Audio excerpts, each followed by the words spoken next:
You gotta some go. of it. And Tito, close us out after that. But again, as someone, you sort of watch TV, and for me, I've got to be a fly on the wall for the last few years. Certainly during the campaign, certainly for a lot of this. For better or worse, that drugged me into a whole different world, of pain. Luckily, I inherited, I guess, some of my father's masochistic tendencies, in that I like to scrap, that way as well. But I mean, you see it every day. I mean, the people that are supposed to be reporting the news are just cheerleaders for the other side. And, I always say, hey, for me, Tito, you're really vocal. You're out there. Rob, you're out there. You're on TV all the time. You're sort of seeing it. You're exposed to it. Jim, you're the recipient of most of their BS, at least the vast majority of the time. And so am I. So I'm saying, fine, we live this stuff 24/7. It's what we do. We choose to be in that thing. But, the average person that's coming home, they just want to feed their family, they're working hard, they're consuming 5 to 10 minutes of news a day, and it's 96% negative against a president that literally broke every economic record known to man. I mean, how can that continue? And, how can that be, under the guise of, a free press? Because it doesn't seem like anything's free about it. They're activists. They're not journalists. No, the Democrat Party and the mainstream press are one and the same. It's the Democrat Party. Look, they always accuse us of what they're doing. I mean, that's just who they are. So we got to call them out every chance we get. And we got to remember that, look, if the press isn't saying something bad about you, you're probably not doing anything any good. That's just who they are. So what I always tell folks is, my favorite scripture verse is 2 Timothy 4:7. Fight the good fight, finish the course, keep the faith. Fight, finish, keep. Words of action, words of intensity, words that fit America. Just have that attitude. I think in the end we'll be fine. Well, those words certainly, really fit for all three of you guys. Tito, I've seen it up close and personal. Sitting, cage side when you're getting it done. Obviously, Congressman, I know from your history as an actual fighter / wrestler versus what I see.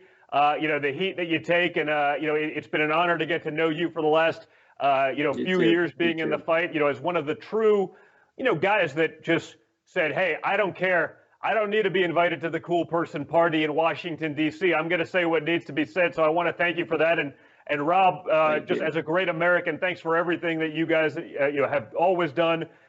Thanks for the friendship as well.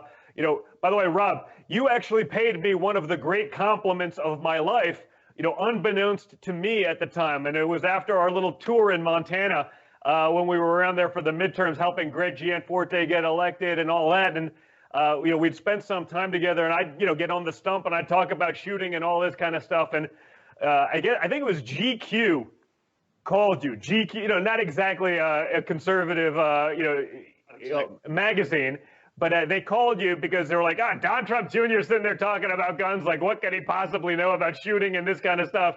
And I believe the quote that you gave the writer at GQ that was looking to destroy me was, yeah, you probably don't want to go there. It was something to the effect of Don Jr.'s forgotten more about guns than I'll ever know, and ballistics, et cetera. And I was a Navy SEAL sniper, so you probably don't want to use that as a line of attack. So, other compliments don't mean much to me. That was the one that I'm like, I'm locking that one in the vault. That's one of the greats of all time, so I appreciate it. Yeah, you're welcome. I mean, that came up because when we were driving through Utah doing a couple of things for some Hunter Nation, and we were talking ballistics, and there was a point where I had to get out my phone so I could look at Google. I'm like, I think he's right.